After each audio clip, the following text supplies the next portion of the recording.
Good morning વિદ્યાર્થી મિત્રો.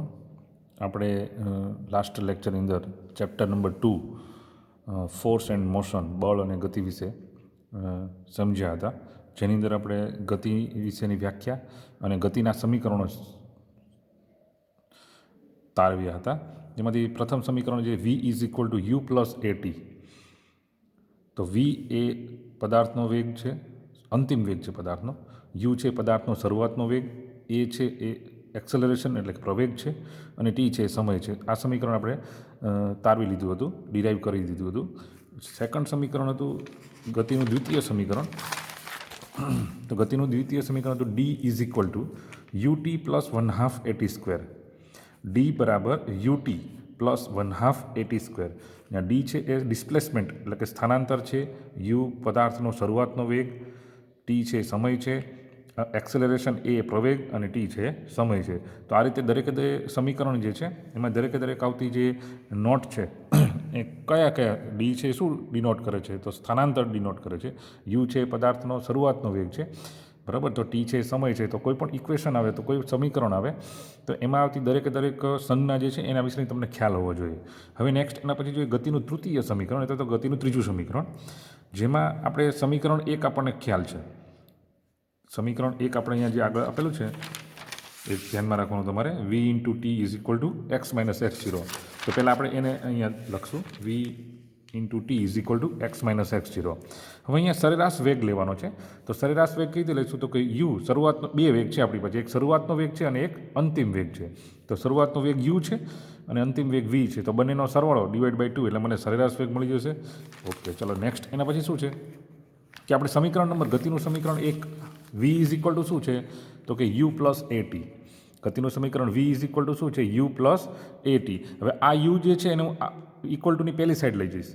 Clear? તો મેં તમને સમજાવ્યું છે એ મુજબ ઇક્વલ ટુની પહેલી સાઈડ કોઈ પણ ઇક્વેશનને તો કોઈ પણને આપણે ફેરવશું ત્યારે તેનું શું થશે, ઉલટું થઈ જશે, એટલે કે એનું રિવર્સ થઈ જશે. પ્લસ હશે તો માઇનસ થશે, માઇનસ હશે તો પ્લસ, ગુણાકારમાં હશે તો ભાગાકાર, ભાગાકારમાં હશે તો ગુણાકારમાં, એવી રીતે. તો અહીંયા યુ છે ને પ્લસ છે, જુઓ તમે, બરાબર. આની જોડે પ્લસનો રિલેશન છે, તો પહેલી બાજુ જશે તો શું થશે, વી માઇનસ યુ થશે. જો અહીંયા ગુણાકારનો રિલેશન હોત આની સાથે, મલ્ટિપ્લિકેશન હોત તો શું થઈ જશે, તો ભાગાકારમાં જતું રહે, બરાબર. તેને ડિવાઈડ કરવું પડે એ રીતે. તો V minus U is equal to શું થશે, એ ટી. અહીંયાથી મારે ટીને ડિરાઈવ કરવો છે, ટીને સૂત્રનો કરતા બનાવવો છે. આ ટીને મારે સૂત્રનો કરતા બનાવવો છે. તો આ એ જે છે એને હું પહેલી સાઈડ લઈ જઈશ, તો શું થઈ જશે, એ અહીંયા કેવી રીતે છે, ગુણાકારમાં છે. તો આ બાજુ જશે તો શું થશે, છેદમાં જશે.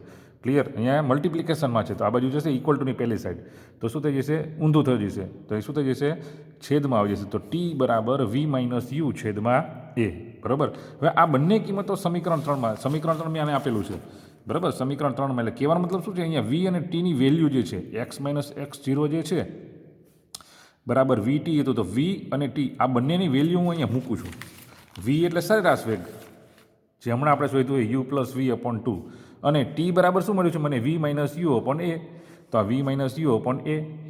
ક્લિયર? તો એક્સ માઇનસ એક્સ ઝીરો શું છે, પદાર્થનું અંતિમ સ્થાન માઇનસ પદાર્થનું પ્રારંભિક સ્થાન. આ પદાર્થનું શું છે, અંતિમ સ્થાન માઇનસ પદાર્થનું પ્રારંભિક સ્થાન. એ મને શું આપે છે, સ્થાનાંતર આપે, ડિસ્પ્લેસમેન્ટ આપે. તો D is equal to V plus આ યુ પ્લસ વી કહો કે વી પ્લસ યુ કહો, બંને એક જ થાય.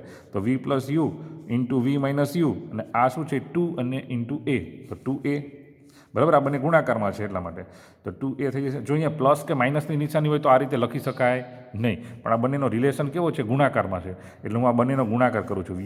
વી plus U into V minus U છેદમાં 2a. ક્લિયર? હવે આ જે છે ને V plus U into V minus U, એ તમને છે ને અવયવ આવતા તમારે, બરાબર, 10મા ધોરણની અંદર આવતા હશે કે ભાઈ આવું હોય, X plus Y into X minus Y. તો આના બારે તમે આવું લખા, X square minus Y square, આવું લખતા આપણે, બરાબર. X plus Y into X minus Y is equal to X square minus Y square, આવી રીતે આપણે લખતા. તો જો મને અહીંયા એવું દેખાય છે V plus U into V minus U. Clear? જો અહીંયા યુ પ્લસ વી હતું ને એનું મેં યુ પ્લસ વી લખો કે વી પ્લસ યુ લખો કોઈ ફરક ના પડે, એમાં બંને પ્લસ જ છે એટલા માટે. તો V plus U into V minus U, તો આ મને કેવું દેખાય છે, આના જેવું કંઈક ફોર્મેટ દેખાય છે, બરાબર. અવયવ જે તમે 10મા ધોરણમાં પાર્ટીશન જે જોતા તમે એમાં, તો આના બરાબર શું લખી શકાય, V square minus U square લખી શકાય.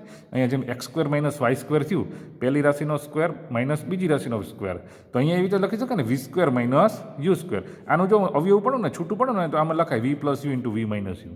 ક્લિયર? તો શું થશે, આ 2a જે છે 2a ને બરાબરની પહેલી સાઈડ લઈ જાઓ તો શું થઈ જશે, ગુણાકાર થઈ જશે, અંશમાં આવી જશે. આ છેદમાં છે તો અંશમાં આવી જાય.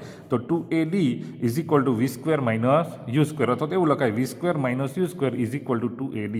તો આ સમીકરણ છે ને ગતિનું ત્રીજું સમીકરણ છે. તો 3 સમીકરણ તમને મેં સમજાવી દીધા, બરાબર. ગતિના 3 સમીકરણ જે છે એ ખાલી તમારે અહીંયા મેથેમેટિકલ સ્ટેપમાં શું, ઉપરના સ્ટેપમાંથી બીજું સ્ટેપ કઈ રીતે આવ્યું, બરાબર, અથવા તો મારે શું તારવવા જઈ રહ્યું છે એ તમારા મગજની અંદર ક્લિયર હોવું જોઈએ. તો તમે 3 સમીકરણ જે છે એ ઇઝીલી તારવી શકશો. ઓકે, તો અહીંયા તમારે ગતિના 3 સમીકરણ પૂરા થાય છે.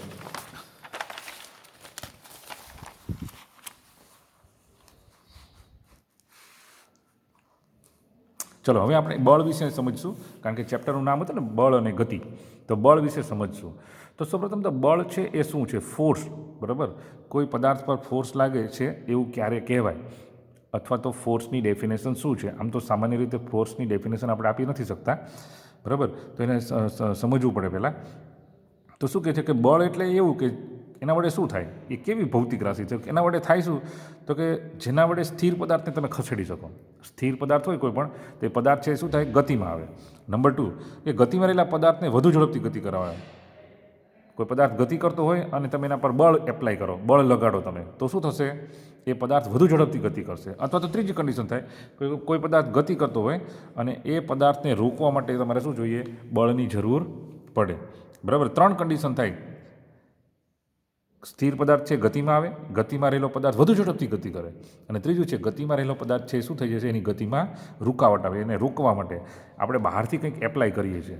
એ બહારથી કંઈક એપ્લાય કરીએ, બરાબર. તે બહારથી આપણે એપ્લાય કરીએ છીએ એ શું કહેવા માગે છે, તે એક શેના કારણે થઈ જવું, તો કે બળના કારણે થઈ છે. તો હવે આપણે બળની ડેફિનેશન જોઈએ કે તો આ 3 કન્ડિશન ઉપરથી એવું કહી શકાય કે સ્થિર પદાર્થને ગતિમાં લાવવા, કે ગતિમાન પદાર્થને અટકાવવા, કે તેની ગતિની દિશા બદલાવવા માટે જરૂરી બાહ્ય પરિબળને શું કહેવામાં આવે છે, બળ તરીકે ઓળખવામાં આવે છે, બરાબર. કોઈ સ્થિર પદાર્થ હોય એની ગતિમાં લાવવા માટે, ગતિમાન પદાર્થને ગતિને અવરોધવા માટે, અથવા તો કોઈ પદાર્થ ગતિ કરતો હોય અને એની દિશા બદલાવવા માટે આપણે બાહ્ય કંઈક એવું પરિબળ એના પર એપ્લાય કરીએ છીએ અથવા લગાડીએ છીએ.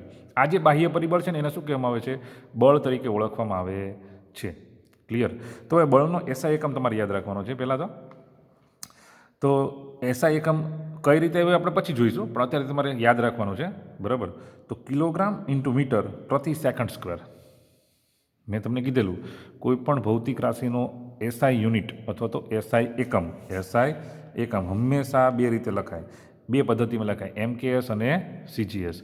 તો MKSમાં એટલે મીટર કિલોગ્રામ સેકન્ડ પદ્ધતિ, અને CGS એટલે સેન્ટીમીટર ગ્રામ સેકન્ડ પદ્ધતિ.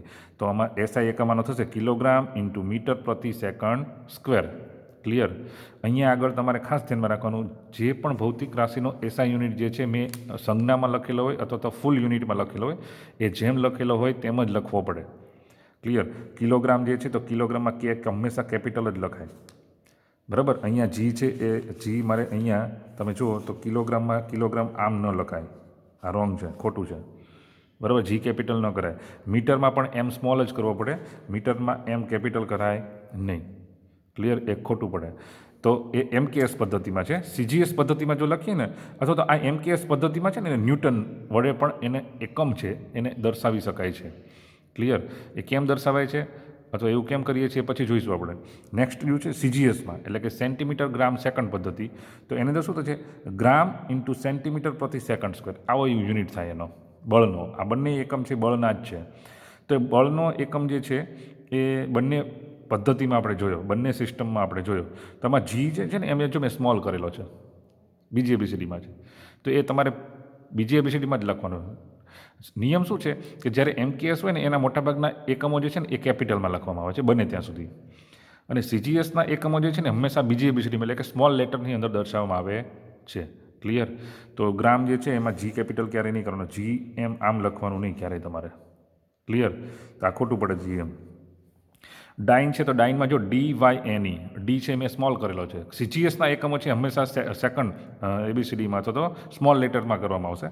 જો આ ન્યૂટન છે તો ન્યૂટનને આમ લખાશે, ન્યૂટનને જો આપણે લખીએ તો ન્યૂટન જે છે આ રીતે લખાશે, ન્યૂટનમાં N કેપિટલ આવશે હંમેશા. ન્યૂટનનો એન કેપિટલ આવશે. ક્લિયર? તો આ બંને વચ્ચેનું ફોર્મ્યુલા શું છે? 1 ન્યૂટન બરાબર કેટલા ડાઇન થાય? તો 1 ન્યૂટન બરાબર 10⁵ 10⁵ ડાઇન થાય. આ યાદ રાખજો. ઘણી વખત એક્ઝામમાં બ્લેન્ક ખાલી જગ્યા પૂછે ને ત્યારે આવું પૂછે કે 1 ન્યૂટન બરાબર કેટલા ડાઇન થાય? તો 10⁵ ડાઇન થાય. ક્લિયર? ક્યારેક એવું પણ થાય કે ભાઈ તમને એવું પૂછી નાખે કે એક ડાઇન બરાબર ખાલી જગ્યા ન્યૂટન. ચલો એનો રિવર્સ કરી નાખે. ઘણી વખત એક્ઝામની અંદર આવું કરી નાખે કે ભાઈ 1 ન્યૂટન બરાબર 10⁵ ડાઇન તો ખબર ચાલો તમને, પણ ક્યારેક એવું પૂછે કે એક ડાઇન બરાબર કેટલા ન્યૂટન થાય? તો એના કરતાં ઊંધું થઈ જાય. બરાબર? રિવર્સ થઈ જાય. 10⁻⁵ યાદ રાખજો ખાસ. બરાબર? આ જે છે એ ન્યૂટન છે એ મોટો યુનિટ છે, ડાઇન નાનો યુનિટ છે. બરાબર? પણ જ્યારે નાના યુનિટમાંથી મોટા યુનિટમાં તમે કન્વર્ઝન કરો છો ત્યારે એનું રિવર્સ થઈ જાય, ઉલટું થઈ જાય. તો 10⁵ ડાઇન થાય.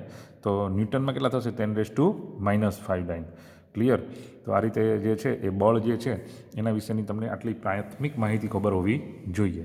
તો એના પરથી જે છે ને મૂળભૂત બળો આવે, એટલે કે ફંડામેન્ટલ ફોર્સિસ આવે. આ ખાસ એક્ઝામની અંદર પૂછાતો ટૉપિક જે કહેવાય તો એ છે કે ફંડામેન્ટલ ફોર્સિસ અથવા તો મૂળભૂત બળો વિશે સમજાવો. બળો તો ઘણા બધા પ્રકારના હોઈ શકે. બરાબર? બળો છે તો ઘણા બધા પ્રકારના હોઈ શકે, પણ એમાંથી ફંડામેન્ટલ ફોર્સિસ એટલે કે મૂળભૂત બળો કયા કયા છે? બરાબર? તો એમાં શું છે કે કુદરતમાં એવા બળો પ્રવર્તે છે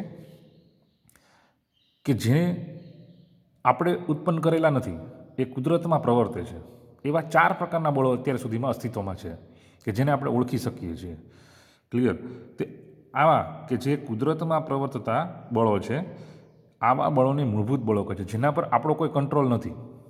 એ બળને આપણે વધારે કે ઘટાડી શકતા નથી. બરાબર? એ જે છે એને આપણે સ્વીકારી લેવા પડે છે. તો આવા જે બળો જે છે ને મૂળભૂત બળો અથવા તો કુદરતી બળો અથવા તો કુદરતમાં પ્રવર્તતા બળો તરીકે ઓળખવામાં આવે છે. જો ઘર્ષણ બળ હોઈ શકે, કોઈ પણ પદાર્થ જે છે એકબીજા સાથે સંપર્કમાં રહીને ગતિ કરતા હોય તો ઘર્ષણ બળ હોઈ શકે, ફ્રિક્શનલ ફોર્સ કહેવાય જેને. બરાબર? વિદ્યુત ચુંબકીય બળ હોઈ શકે, ગુરુત્વાકર્ષણ બળ હોઈ શકે. બરાબર? ઘણા બધા પ્રકારના બળો અસ્તિત્વમાં રહેલા છે આપણી આસપાસ, પણ એમાંથી અમુક 4 પ્રકારના બળો એવા છે કે જે કુદરતી છે, જેને આપણે મૂળભૂત બળોમાં તરીકે ઓળખીએ છીએ. ક્લિયર? તો આ જે બળો જે છે એમાંથી સૌપ્રથમ બળ જે છે પહેલું એ 4 બળો છે એના નામ પહેલાં જોઈ લઈએ. ગ્રેવિટેશનલ ફોર્સ સૌથી પ્રથમ આવશે. ગ્રેવિટેશનલ ફોર્સ અથવા તેને કહેવાય ગુરુત્વાકર્ષણ બળ. ક્લિયર?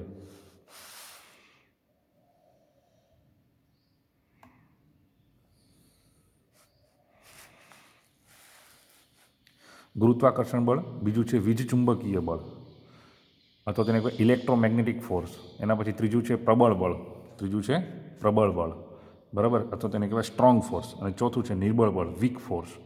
તો આમ 4 પ્રકારના બળો છે: ગુરુત્વાકર્ષણ બળ, વીજચુંબકીય બળ, પ્રબળ બળ, નિર્બળ બળ.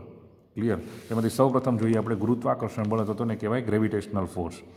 તો આ શું છે? ગ્રેવિટેશનલ ફોર્સ છે એ આપણને ખ્યાલ જ છે કે આપણે પૃથ્વી પર કોઈ પણ પદાર્થ જે છે ને એ જમીન તરફ અથવા તો પૃથ્વી તરફ આકર્ષાય છે. આપણને ખ્યાલ છે જ. બરાબર? એ પૃથ્વી પાસે એક એવું પ્રકારનું ચોક્કસ પ્રકારનું બળ રહેલું છે કે જેના કારણે શું કરે છે? કોઈ પણ પદાર્થ છે એને પોતાની તરફ એટ્રેક્ટ કરે છે, તો આકર્ષે છે. ક્લિયર? તો આવું પૃથ્વી પર જ થાય છે એવું નથી. આ બળ જે છે શું છે? બ્રહ્માંડમાં પ્રવર્તે છે, વિશ્વમાં રહે. એટલે જો મેં લખેલું છે બ્રહ્માંડમાં, એટલે ફક્ત પૃથ્વી પર જ પ્રવર્તે છે એવું નથી. આ બળ છે એ આખા બ્રહ્માંડમાં જ રહેલું છે, પ્રવર્તેતું છે બળ. ક્લિયર? એટલે આપણને એમ થાય કે ગુરુત્વાકર્ષણ બળ ક્યાં પ્રવર્તે છે? તો આપણે એમ કહીએ કે પૃથ્વી પર. ના, એવું નથી. પૂરેપૂરા બ્રહ્માંડમાં આવું બળ પ્રવર્તે છે, ગુરુત્વાકર્ષણ બળ. ક્લિયર? એટલે જ એને નામ આપેલું છે ગ્રેવિટેશનલ ફોર્સ. ક્લિયર? તો વિશ્વમાં રહેલો કોઈ પણ બે પદાર્થ તેમના દળના કારણે એકબીજા પર આકર્ષણ બળ લગાડે છે. બરાબર?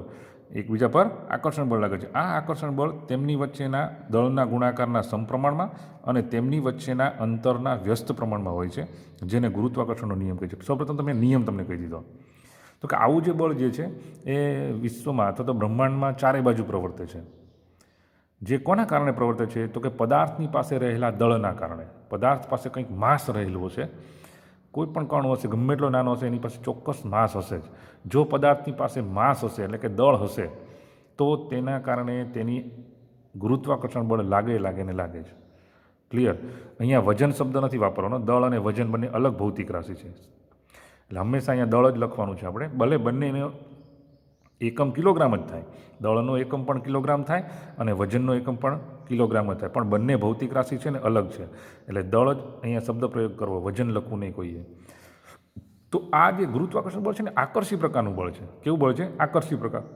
તેમાં હંમેશા આકર્ષણ જ થાય, ક્યાંય અપાકર્ષણ થતું નથી, એટલે કે એટ્રેક્ટિવ ફોર્સ છે, એમાં એટ્રેક્શન જ થશે, ક્યાંય રિપલ્ઝન થશે નહીં, એટલે કે અપાકર્ષણ ક્યાંય થશે નહીં. તો આ બળ જે છે એ ગુરુત્વાકર્ષણ બળ જે છે એ આકર્ષી પ્રકારનું બળ છે એવું કહેવામાં આવે, એમાં ક્યાંય અપાકર્ષણ થતું નથી. બીજી વસ્તુ કે આ બ્રહ્માંડમાં સર્વત્ર પ્રવર્તે છે. કોઈ પણ પદાર્થ હશે તો એનું દળ હશે તો એના પર ગુરુત્વાકર્ષણ બળ લાગશે ને લાગશે. પણ એના માટે બીજો કોઈ પદાર્થ હોય તો બીજો કોઈ પદાર્થ એના પર આકર્ષણ બળ લગાડે. ક્લિયર? તો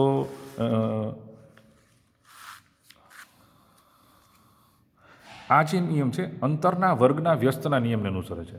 તો આ નિયમ એટલે કયો નિયમ? અંતરના વર્ગનો વ્યસ્તનો નિયમ એટલે તો કે અંતરના વર્ગનો વ્યસ્ત નિયમ એટલે કે જો કોઈ પણ બે પદાર્થ છે એમની વચ્ચેનું જો તમે અંતર છે ને એ વધારતા જાઓ, ડિસ્ટન્સ છે તે વધારતા જાઓ જો તમે, તો તેમની વચ્ચે લાગતું આકર્ષણ બળ કેવું થતું જાય? ઘટતું જાય. અને એવી જ રીતે દાખલા તરીકે તમે એનું અંતર છે એ ઘટાડતા જાઓ, અંતર છે તમે ઘટાડતા જાઓ તો એનું બળ છે કેવું થતું જાય? વધતું જાય. એટલા માટે કહેવાય અંતરના વર્ગના વ્યસ્તના નિયમને અનુસરે છે. ક્લિયર? તો એ નિયમને અનુસાર એની વચ્ચે આકર્ષણ બળ લાગે છે. ક્લિયર? જે અંતર વધારો તમે બે વચ્ચેનું તો બળ કેવું થશે? ઘટતું જશે. અને અંતર ઘટાડો તો બળ વધતું જશે. પણ કઈ રીતે વધશે? એના વર્ગના અનુસરે, એના અંતરના વર્ગના વ્યસ્તના નિયમને અનુસરે છે. ક્લિયર? એટલે એટલા માટે એને આ બળ જે છે અંતરના વર્ગના વ્યસ્તના નિયમને અનુસરે છે એવું કહેવાય. ક્લિયર? તો ધારો કે આપણી પાસે કોઈ બે પદાર્થ છે, એક પદાર્થનું દળ M1 છે અને બીજા પદાર્થનું દળ M2 છે. દળને ઇંગ્લિશમાં માસ કહેવાય. એટલા માટે કોઈ એક પદાર્થનું દળ એને હું કહીશ M1, માસ M1 છે, અને બીજો પદાર્થ એનું દળ કેવું છે? M2 છે. અને તેમની વચ્ચેનું અંતર કેટલું છે? તો કે R જેટલું અંતર છે, એટલે કે ડિસ્ટન્સ કેટલું છે? R જેટલું છે. તો તેમની વચ્ચે લાગતું ગુરુત્વાકર્ષણ બળ કેટલું થાય? તો આપણને ખબર છે કઈ રીતે જોઈ શકાય? તો કે આ જે ગુરુત્વાકર્ષણ બળ છે શું થાય છે કે જે બે પદાર્થ છે એ બે પદાર્થના દળના ગુણાકારના સમપ્રમાણમાં, બરાબર, અને અંતરના વર્ગના વ્યસ્ત પ્રમાણમાં હોય છે. ક્લિયર? આપણને નિયમ ઉપરથી ખબર જ છે. તો આપણે એના પરથી શું લખી શકાય કે F, આ જે પ્રમાણ જે છે ને પ્રપોઝનાલિટી ફેક્ટર આ જે ચલે છે આ જે છે શું છે? બે રીતે હોય, કાં તો એના સમપ્રમાણમાં હોય, કાં તો એના સમપ્રમાણ. કોઈ પણ ભૌતિક રાશિ હોય ને, કોઈ પણ ભૌતિક રાશિ, તો અહીંયા જોઈએ આપણે સાઈડમાં જોઈએ, કોઈ પણ ભૌતિક રાશિ હોય ને તો એના બે પ્રમાણ હોય.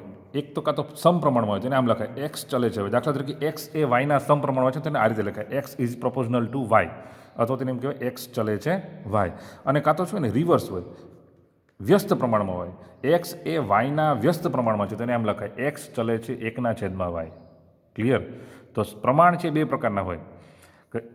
આ એક ઉદાહરણ આપ્યું મેં તમને, અથવા તો તમારે આ નીચલા ધોરણમાં આવી પણ ગઈ છે, બરાબર. એક્સ એ વાયના સમપ્રમાણમાં છે, તેને આમ લખાય X is proportional to Y, અથવા તો એક્સ ચલે છે વાય. પણ એના કરતાં ઊંધું એવું થાય કે એક્સ એ વાયના વ્યસ્ત પ્રમાણમાં છે, બરાબર, વ્યસ્ત એટલે ઊંધા, બરાબર, છેદમાં, તો એક્સ ઇઝ પ્રોપોઝનલ ટુ 1/વાય. તો એક્સ એ વાયના કેવા પ્રમાણમાં છે? વ્યસ્ત પ્રમાણમાં છે. તો જો આમાં કેવું થાય, એક્સમાં વધારો થાય ને તો વાયમાં પણ જોડે જોડે વધારો થાય, એક્સમાં ઘટાડો થાય તો વાયમાં ઘટાડો થાય. એટલે એને એવું કીધું કે આ સમપ્રમાણમાં છે. એક્સમાં જેવો ફેરફાર થાય ને એવો વાયમાં ફેરફાર થાય. જો આવું થતું હોય ને તો એને સમપ્રમાણ કહેવાય. એના કરતાં ઊંધું, એક્સમાં વધારો થાય, દાખલા તરીકે એક્સમાં હું વધારો કરું તો વાયમાં શું થાય? ઘટાડો થાય. ક્લિયર? તો એને વ્યસ્ત પ્રમાણ કહેવાય. તો એક્સ એ વાયના કેવા પ્રમાણમાં કહેવાય? વ્યસ્તના પ્રમાણમાં કહેવાય. તો આ નિયમ અનુસાર આપણે જોયું કે દળના ગુણાકારના સમપ્રમાણમાં, તો દળ કયા છે? M1 × M2, અને અંતરના વર્ગના વ્યસ્ત પ્રમાણમાં છે. તો ગુરુત્વાકર્ષણ બળ F ઇઝ ચલે છે, અથવા તો F is proportional to M1 M2 upon R², આવું લખાય. આ જે છે ચલનની નિશાની છે, આલ્ફા નથી. આ નિશાની છે ને છે ચલનની નિશાની છે, એટલે આને શું કહેવાય? આલ્ફા ન કહેવાય, એને એ જ પ્રોપોઝનાલિટી ફેક્ટર, અથવા તેને કહેવાય ચલે છે. ગુજરાતીમાં કહો તો ચલે છે, અને જો ઇંગ્લિશમાં કહો તો F is proportional to M1 M2 upon R². Clear? આ સમીકરણ કઈ રીતે આવ્યું? યાદ રહી ગયું? આ સમીકરણ ઉપરથી જ તમે ગુરુત્વાકર્ષણનો નિયમ લખી શકો. તમારે સમીકરણ જ યાદ રાખવાનું, સમીકરણ પરથી ગુરુત્વાકર્ષણનો નિયમ લખી શકાય કે કોઈ બે પદાર્થ છે તો એમના દળના ગુણાકારના સમપ્રમાણમાં અને તેમની વચ્ચેના અંતરના વર્ગના વ્યસ્ત પ્રમાણમાં હોય છે. આ કહેવાય ગુરુત્વાકર્ષણનો નિયમ. એટલે સમીકરણ જ યાદ રાખવાનું તમારે, એના પરથી નિયમ છે એ તમે લખી શકો. ક્લિયર? એ નિયમ ગોખવાની જરૂર નથી. તો એફ ઇઝ ઇક્વલ ટુ, હવે હું ચલનની નિશાની કાઢી નાખું તો મારે કંઈ અચળાંક દાખલ કરવો પડે, એને કહેવાય કોન્સ્ટન્ટ. ઇંગ્લિશમાં એને કહેવાય કોન્સ્ટન્ટ, મારે એને દાખલ કરવો પડે. તો F is equal two G. જી છે અચળાંક છે અથવા તો કોન્સ્ટન્ટ છે, m1 m2 છેદમાં r². તો આ જી છે શું છે? અચળાંક છે, પણ કોનો છે? તો કે ગુરુત્વાકર્ષણનો સાર્વત્રિક અચળાંક છે. આને કેમ સાર્વત્રિક અચળાંક કીધો છે? કારણ કે આ ગુરુત્વાકર્ષણ બળ છે ને બધી જ જગ્યાએ પ્રવર્તે છે, અને ત્યાં એટલા માટે એને ગુરુત્વાકર્ષણનો શું કહેવામાં આવે છે? સાર્વત્રિક અચળાંક કહેવામાં આવે છે. અહીંયા જાણકારી માટે મેં એનું મૂલ્ય લખેલું છે, જી બરાબર 6.67 × 10⁻11 ન્યૂટન. જો અહીંયા ન્યૂટન મેં કેવી રીતે લખ્યું? કેપિટલમાં, આ સ્મોલમાં નહીં કરવાનું. n × મીટર² છેદમાં કિલોગ્રામ². તો આ જાણકારી માટે છે, યાદ રાખવાની જરૂર નથી. તો આ બળ છે ને એની અમુક લાક્ષણિકતા હોય, કોઈ પણ બળ હોય તેની અમુક લાક્ષણિકતા હોય. દાખલા તરીકે આ બળ છે ને ગુરુ અંતરીય બળ છે. કેવું બળ છે? ગુરુ અંતરીય બળ છે. તો ગુરુ એટલે શું? ખૂબ જ વધારે, એટલે કે ઘણું બધા અંતર સુધી આ બળ લાગુ પડે છે, એટલે એને લોંગ રેન્જીસ ફોર્સ પણ કહેવાય. ગુરુ અંતરીય બળ છે. પણ આ બળની કેવું છે? પ્રબળ છે, નિર્બળ છે, એટલે કે સ્ટ્રોંગ છે કે વીક છે? તો ગુરુત્વાકર્ષણ બળ છે ને નિર્બળ બળ છે, ખૂબ જ સ્મોલ, ઓછા પ્રમાણમાં લાગતું બળ છે. એટલે આ બળ છે ને એક તો લોંગ રેન્જીસ ફોર્સ અથવા તો ગુરુ અંતરીય બળ છે, અને બીજું કે આ બળ છે ને નિર્બળ બળ છે. કેવું બળ છે? વીક ફોર્સ છે. બરાબર? તો ગુરુત્વાકર્ષણ બળ અથવા તો ગ્રેવિટેશનલ ફોર્સ છે, કેવું છે? વીક ફોર્સ છે. અને છેલ્લું કે આ બળ લાગવા માટે કોઈ માધ્યમની જરૂર નથી. આ બળ લાગવા માટે કોઈ માધ્યમની જરૂર નથી. માધ્યમ ન હોય તો પણ આ બળ લાગતું હોય છે. દાખલા તરીકે આપણે જુઓ કે સૂર્ય જે છે એની ફરતે બધા જ ગ્રહો જે એની ફરતે ગતિ કરે છે. સૂર્યની ફરતે એ આપણું જે સોલાર ફેમિલી છે તો એની ફરતે, સૂર્યની ફરતે બધા જ ગ્રહો જે છે, મંગળ, પૃથ્વી, બુધ, શુક્ર, બધા જ એની ફરતે ગતિ કરે છે. તો તમે જુઓ સૂર્ય અને પૃથ્વી, ગુરુ, આ બધા વચ્ચે કેટલું બધું અંતર હશે. તો એમની વચ્ચે એ બધા ગતિ કરે છે. કોના કારણે કરે છે? ગુરુત્વાકર્ષણ બળના કારણે. જે એમની સૂર્ય જે છે એનું ગુરુત્વાકર્ષણ બળ આપણા પર લાગે છે, એટલે એની ફરતે એ ફરે છે. તો આ જે ગુરુત્વાકર્ષણ બળ જે છે તો એ કેટલા બધા અંતર સુધી લાગે છે, એટલે એને ગુરુ અંતરીય બળ કહેવામાં આવે છે. અને બીજી વસ્તુ કે બળ કેવું હોય છે? નિર્બળ બળ હોય છે, વીક ફોર્સ હોય છે. ક્લિયર? તો આટલી મસ્ત માહિતી જે છે ગુરુત્વાકર્ષણ બળ વિશેની યાદ રાખવાની છે.